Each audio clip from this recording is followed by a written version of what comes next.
Hi guys, welcome back to another video, and in today's video is just going to be a different type of video. It's going to be a launch guide on what I recommend for the Switch 2 and just some more information about the Switch 2 just in case you guys aren't aware of some things about the Switch 2. So let's get into it. The Switch 2 is only 4 days away now, it's getting close. And I'm just going to go over the first purchases that I had made for my Switch 2. So first of all, I've obviously got the Switch 2. There's no point buying accessories for a Switch if you don't have it. And then the next purchase I've honestly made, which I don't know if I was gonna get, was the Pro Controller. But honestly, I'm probably gonna play the Switch 2 in docked mode more than handheld. I've always been a console gamer, I've never really been a handheld gamer, to be honest. I had a DS, didn't play it much. Always had an Xbox. Yeah, use the Pro Controller. Apparently, I haven't used the first Pro Controller for the Switch 1, but honestly, yeah, I've heard good things about it, and the Switch 2 one hopefully is a lot better. It has the buttons on the back. So if you're into like docked, I'd probably recommend the Switch 2 controller a lot. It's wireless as well, has an audio jack, so yeah, I'm definitely going to use that on Splatoon. Hopefully I can get good. Oh yeah, and speaking of like Splatoon, I want to start streaming. Let me know if you guys would be interested in seeing some Nintendo streams, especially when the Switch 2 comes out. But yeah, I definitely want to start streaming. Let me know if that would be something you'd be interested in. But honestly, yeah, I've pre-ordered the controller. I'm hoping that the Switch I pre-ordered, the controller, all come together and are like, I get the controller and then have to wait a couple of hours for the console. That would suck. Got them from the same place but not at the same time, so I don't know if it would be in two different deliveries. So yeah, that'd be really annoying. Imagine I would just have to use the controller and not play anything, which would be what it is. But yeah, I've also got the extra storage, and I was very tempted not to get this, but there's some big games like Cyberpunk I want to get, and that's going to take up a lot of storage instantly, especially as game keys are a thing for this generation of Switch. So a lot of games won't even be on the cartridge, which, if in case you didn't know, is it's a problem a lot of Nintendo fans are complaining about, is that the cartridges are basically just redeem codes to allow you to play the game, not even on there's no really point of having it unless for collection. But yeah, if you like collecting games, I'd still get the physical ones. But I do see why Nintendo have done it. Most games are digital, and it's going to be suck for the third-party games that aren't optimized that good for the Switch, because they're just going to mostly be massive games, and that are just going to take up so much storage. And 256 gigabytes of storage is not the biggest. So yeah, that's like 550 gigabyte games if you quick maths. But yeah, I still feel like the first party games will be on the cartridge, which is good. So like Mario Kart, Donkey Kong should be on the cartridge. But I don't know. I don't know if I'm gonna get Donkey Kong on cartridge or download. I'll see. I do want to pre-order that game. That is a game I'm considering getting for the Switch too. There is a couple games that I still need to purchase. Probably gonna do it, not pre-order, but get them on the day. Like I want to get Cyberpunk.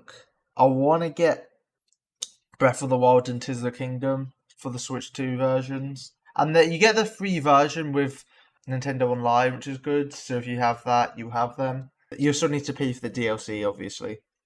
But yeah, that's also another thing, is that the Nintendo Online is free for the first year. Yeah, when the first year is over, you'll have to pay for the Nintendo Online again. So yeah, that is... I guess I just want them to show you the new chat features by pressing the C button, and after that, you can't even use that button on your controller. It'll just, you press the C button, and now you have to spend money. That's actually quite scummy. I don't really like that there's a button specifically for a feature you have to pay for. So if you don't pay for it, there's no point of having that button, which is annoying.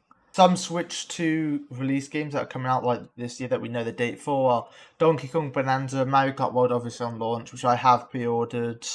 And yeah, I'm definitely looking forward to playing that. Dragon Drive, which is just for the summer, Hyrule Warriors, and Kirby Air Riders, and like But yeah, there's obviously a lot more games, but if you want to see, they'll just be displayed on screen. If you haven't managed to pre-order a Switch, I will just keep checking your local stores. I guess like I'm from the UK, so the stores in America it's going to be different, obviously. So I don't know what the best stores are. I've heard like Best Buy and Walmart are goods, but I don't know how often they're going to get more stock in. For the UK, I got mine from Argos. Maybe Curry's would be a good shout. I actually don't know how many Nintendo give out themselves. My brother got his from Nintendo, so that could always be a shout. So check your emails if they email you. Check your junk as well. That of a lot of emails go into the junk nowadays. Like Gmail just like assumes every email's a junk mail. So check your junk. Another accessory I would recommend is obviously getting a case, especially if you're traveling a lot. Like I'm gonna get the train a lot, especially for like university, and I want to take my Switch to uni. So I got it from a website called JS Orcs. I'll show you the case I got. But I'm not sponsored at all. It's just you can obviously get the one from Nintendo themselves, but I just liked this one and yeah, just decided to get this one. It is an American website, so you do have to pay a bit for delivery, but I just thought it looks quite good. And it yeah, I've also got the glass screen protectors, so there are some accessories that I personally want for the Switch.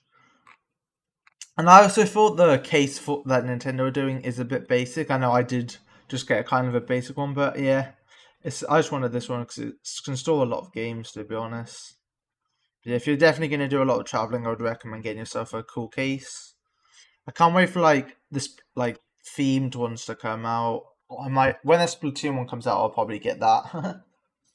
Some other accessories I'm probably not going to get is the camera. Honestly, the games that I've seen like is it only for Jamboree? Like I don't know another game is really that's supporting the camera, and except from the chat, but who honestly like I use Discord all the time, but I don't even ever put my camera on really. So yeah, I don't know how many people actually always have their camera on and want their friends to just watch them play. Like, and I don't want my friend just staring at me, man. Like what is that, man? Straps you might need to get, or the wheel set if you want. I'm not going to be too into that. But if you also want another docking station, it's going to set you back quite a bit, over $100, which is quite expensive just for the dock if you want a second one. But personally, one's enough for me. I don't know how many people get another one, unless it breaks. And the Joy-Cons are quite expensive. But yeah, we'll see how it is. I got the Samsung Micro Express cards, another 256 gigabytes, which is just going to be really helpful. And also, there are like other controllers coming out, like the GameCube controller, which I don't know how much that is, or if it has a release date yet. So yeah, we'll see. There's a lot of accessories that are going to come out as the Switch comes out. Definitely, there's going to be surely be some accessories for the mouse control. Yeah, the mouse mode's going to be really cool. I can't wait to test that out and see how many games actually are going to use that gimmick for the Switch 2. Because that is the Switch 2's main gimmick, is the mouse mode, not the camera mode, man. I'm not using the camera like I mentioned. Also, if you have a Switch 1 and you're again Switch 2, you can transfer your... If you want to keep your old Switch, you can transfer... You just do a normal sign in and log into your account, and you like transfer your virtual games and save data to your new Switch, so you can have them on both, I believe, and then just sign into your account, get the save data when you play the game, and everything should be backed up. But also, if you want a system transfer, as if you don't want to keep your original Switch, you can back your system up to the clouds, but then when you get your new Switch, you can retrieve the data from the clouds and it'll all be on your new Switch. But it will factory reset your Switch on, so I would do it. And when you know you don't want to use your Switch 1 again, you won't want to do it early, and now you're like bored for the rest of the day waiting for your Switch 2. But that is cool that Nintendo are doing that. And also, I've heard like, I think it was GameStop are allowing you to do it in store. So if you do get it, the Switch 2 in store, I believe you can just transfer your data in store. So yeah, that's cool if that's actually a thing. I don't know if it's a thing in the UK. In the UK I don't really see like gaming that scene is the same, sadly. Like I don't hear people queuing up for the Switch 2 at 12 p.m. But in America, I hear that's quite a big scene, which is good to see, I guess.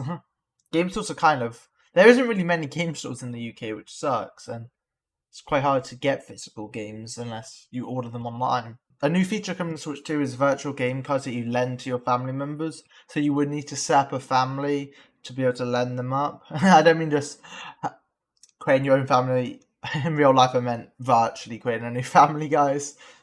But yeah, you can lend them together, and I believe if you don't lend them back to the owner after a month, they just automatically get lended back to the user, so they get their games back, which is, I don't know. I mean, I guess it's cool.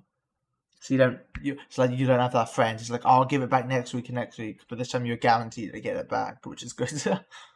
But I believe you can only be in one family, and if someone's in a different family, you can't lend them games virtually, which is sucks. But yeah, I guess it is. I believe the most people you can have in a family on Switch is 8. So yeah, I don't have that many friends, so it's not a problem for me. But yeah, I'm definitely going to use that feature to lend out some virtual games and take all my brothers.